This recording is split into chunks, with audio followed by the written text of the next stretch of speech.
आप देख रहे हैं बुनियादी न्यूज।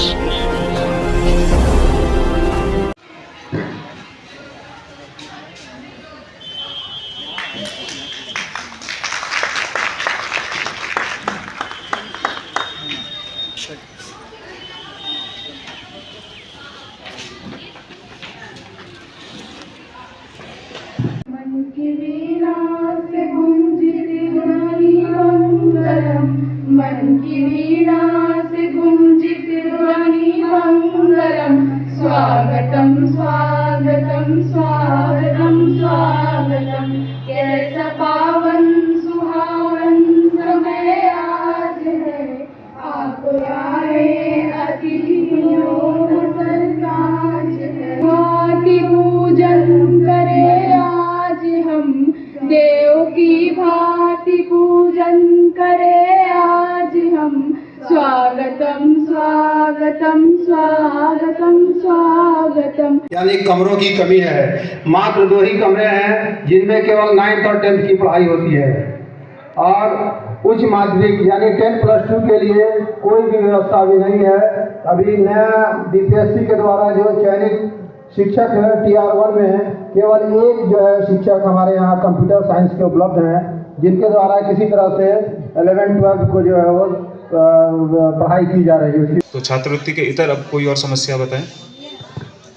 पढ़ाई भी बहुत अच्छी है और मैं फख्र से कहता हूँ कि हमारे बच्चे सरकारी स्कूल में पढ़ते हैं, मगर अभी तक कोई पैसा नहीं मिला है हमारी बच्चियों को। कौन सी कक्षा में? वो 8 में है।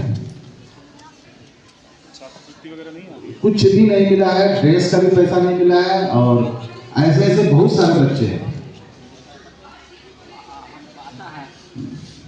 महफूज जी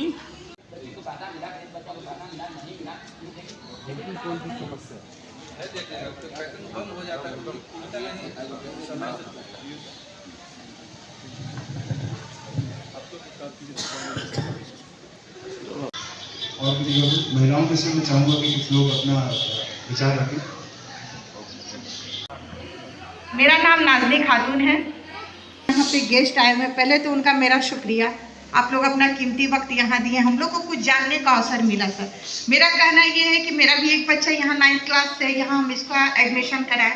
वो प्रति माह आया, पूरे साल आया, 365 दिन जब जब स्कूल खुला रहा, लेकिन 1 रुपया भी उसको आज तक नहीं मिला। वो 9th पूरा कंप्लीट कर चुका है, 10th में भी आ गया तो भी सर उसको नहीं मिला। ऐसा क्यों? जबकि हमने अपनी तरफ से पूरी कोशिश की, यहाँ आकर के हमने कंप्लेन भी किया। उसके अलावा क्या है कि जो जो डॉक्यूमेंट्स मांगे गए हमने यहाँ पे सारा सबमिट किया, तो भी उसका कोई प्रॉब्लम का सॉल्यूशन नहीं निकला। बस अभी BEO साहब को भी हमने इंस्ट्रक्शन दे दिया है कि प्रिंसिपल साहब बैठ के सारे बच्चों को चिन्हित करेंगे जिनको नहीं मिली है, और अगर आपके अभिलेख ऑलरेडी अपलोड हो चुके हैं, अपलोड के बाद भी पैसा नहीं आया है, तो DM सर को भी हम जाके मिलके ये बात रखेंगे और कोशिश करेंगे कि जल्दी ही आप लोग को पैसा प्रदान करवाया जा सके।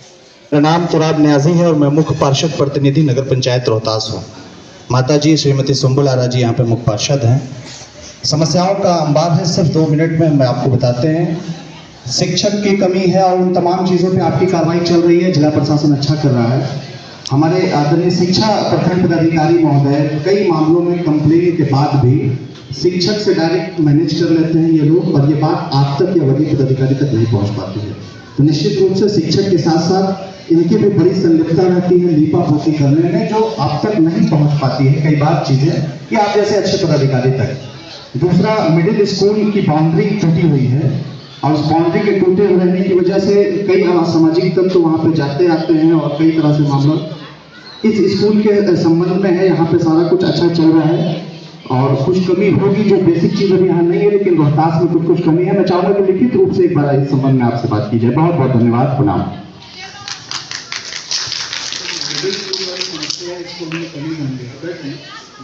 आपका जो मिडिल स्कूल वाली समस्या वो कल ही हमारी जानकारी में आ गई थी, तो उस पर ऑलरेडी हम लोगों ने डिटेल मांगी हुई है। बहुत जल्दी बाउंड्री का काम उसका करवाना स्टार्ट करेंगे। जूनियर टीचर के नाम जो प्राइमरी स्कूल, तो कुछ साल पूर्व सरकार ने निर्णय दिया था भवन हिंद विद्यालय को मर्ज कर दिया जाए, लेकिन कुछ विद्यालय हुआ, लेकिन ये किस परिस्थिति से नहीं हुआ जो आप देख लेंगे। अगर मर्ज हो जाता है तो प्रशासनिक दृष्टि से ये अच्छा होगा। यहाँ का कहना है। रास्ता कैसे रहेगा? ये आप देखवा दीजिएगा अगर नहीं, मेरा एक सवाल है, जी अगर मैं वहाँ बनवा भी दूँ तो रास्ता कैसे रहेगा? वही तो प्रॉब्लम वैसे ही नहीं ना बना।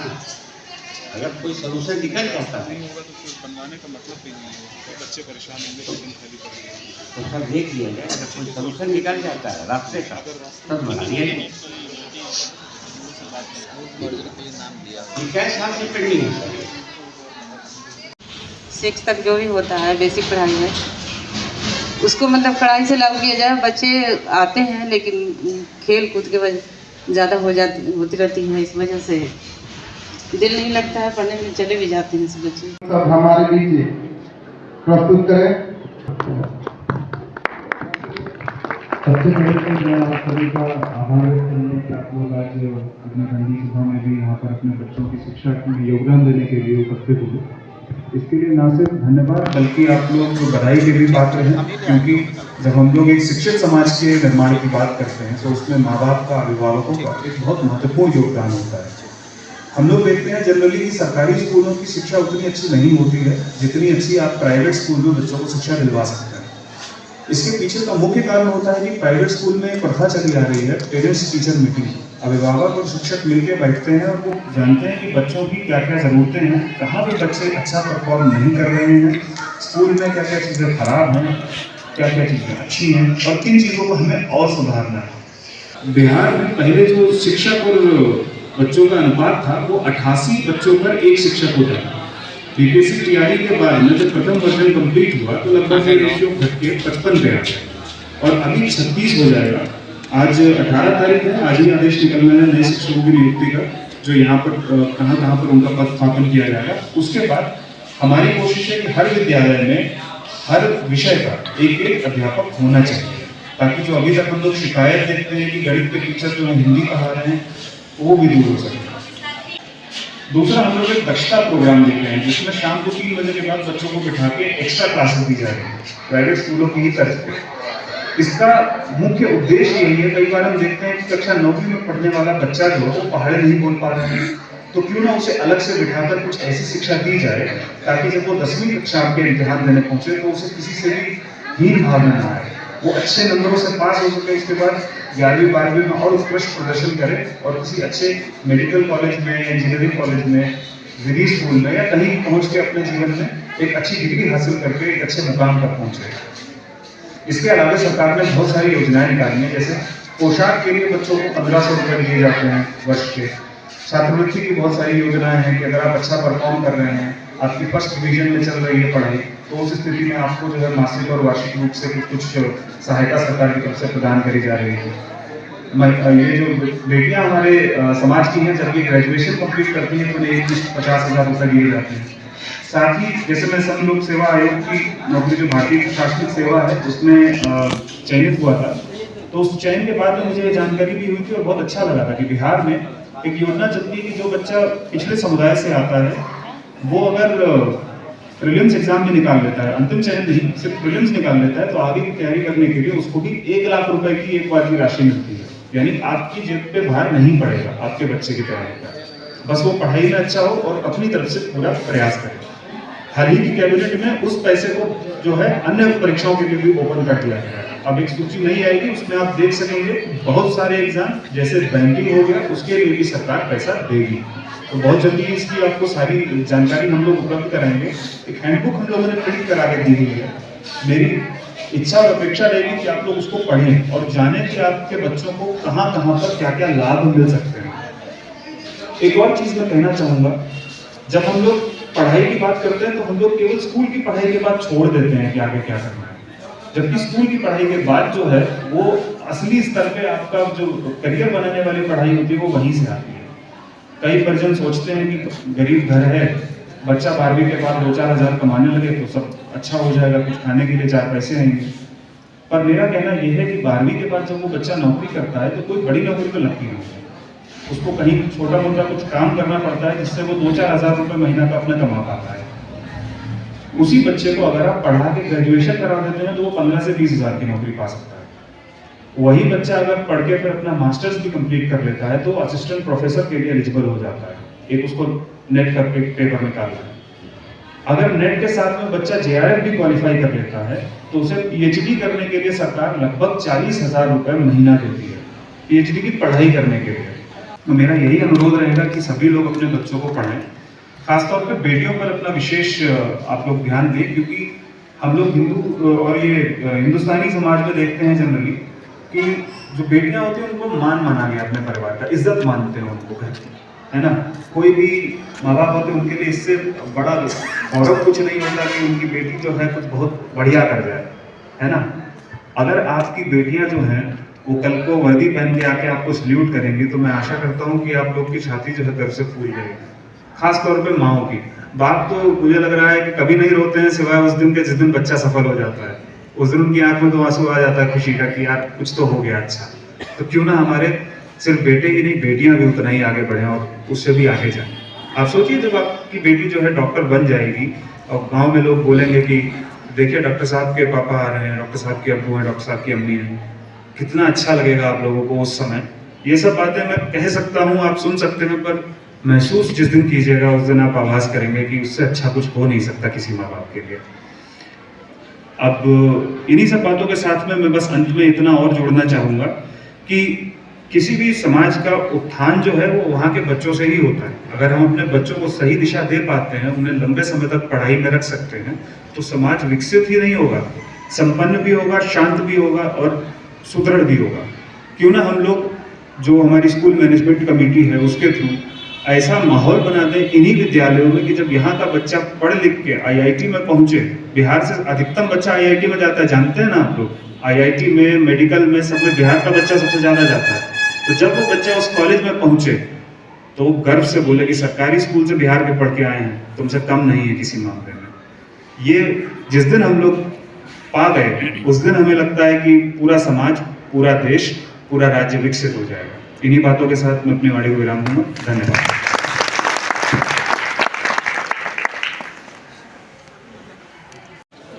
जनसंवाद कार्यक्रम खत्म होने के बाद हमारे SDM सूर्य प्रताप सिंह साहब इस वक्त उर्दू कन्या मध्य विद्यालय का जायजा ले रहे हैं।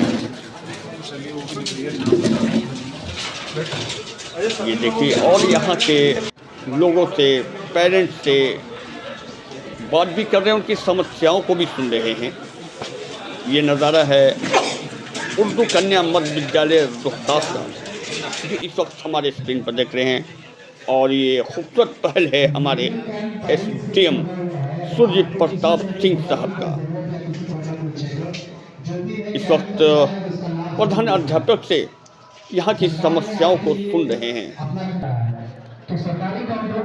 और फिर यहाँ के स्टूडेंट से मिलने के लिए खुद जा रहे हैं, उनके क्लास में उनकी खैरियत पूछने, उनसे बातचीत करने। बच्चों ने क्लास में SDM साहब का इस्तकबाल किया और फिर यहाँ SDM साहब खुद बच्चों से बात कर रहे हैं। नया पेंट हुआ है? कब हुआ था? 6 months या 4 days पहले। ऐसा तो नहीं अभी ताजा पेंट को। चार्ट वार्ट नहीं बनाते हो आप लोग? बना के लगाओ पूरे में, 2 चार्ट लगा सर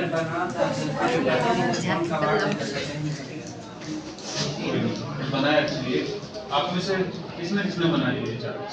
किसी का लगा हुआ है?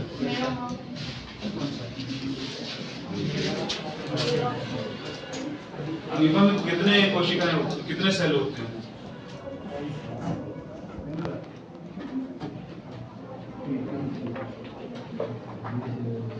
काबिया नाम,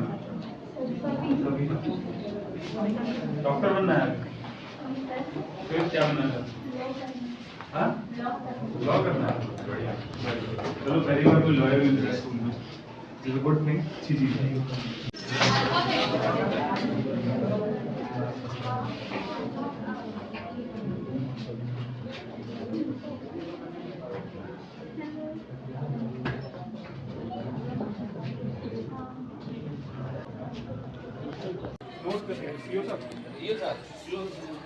नाम नोट कर लिया ना इनकी बच्ची, साफ होना चाहिए। डीओ साहब इसका फोटो हमको भेजिएगा, ठीक है? 5 बजे। सर, इस तरह के कार्यक्रम क्या हर स्कूल में किए जा रहे हैं? स्कूल में ये सब इस तरह की चीज़ें हो रही है ना। आज शिक्षा संवाद हुआ है हमारे यहाँ पे, और हम लोगों ने आके शिक्षकों से और अभिभावकों से बात करी है, बच्चों से बात करी है। हमारा लक्ष्य है कि बिहार के बच्चे जो सरकारी स्कूलों से पढ़ के आगे निकल रहे हैं वो ऊंचे पदों तक पहुँचें, ऊंचे कदों तक पहुँचें। इसके लिए हम लोग उनके अभिभावकों को और शिक्षकों को और साथ ही साथ पूरे समाज को सेंसिटाइज करने की कोशिश कर रहे हैं। सरकार की जितनी भी लाभकारी योजनाएं हैं, कल्याणकारी योजनाएं हैं, हम चाहते हैं कि हर बच्चे तक वो पहुँचें और हर बच्चा उसका लाभुक बने, ताकि एक अगुआ बिहार बन सके। लगभग सभी स्कूलों में हम लोग इस प्रकार के कार्यक्रम करवा रहे हैं, पर अब सरकार की मंशा शिक्षा सिस्टम को पूरी तरीके से सुधारने की है, तो हम लोग आगे भी भविष्य में इसी तरीके के कार्यक्रम करते रहेंगे। सर रोहतासगढ़ स्कूल के बारे में क्या कहेंगे? रोहतासगढ़ किला के स्कूल में भी इसी प्रकार का एक कार्यक्रम हम लोग आयोजित करेंगे। उसमें भी हम लोग फीडबैक लेंगे और जो भी त्रुटियां होंगी उनका जल्दी से जल्दी निराकरण किया जाएगा, ताकि बच्चे पढ़ाई में किसी भी तरीके से पीछे ना रह सके। बहुत बहुत धन्यवाद। Thank you sir.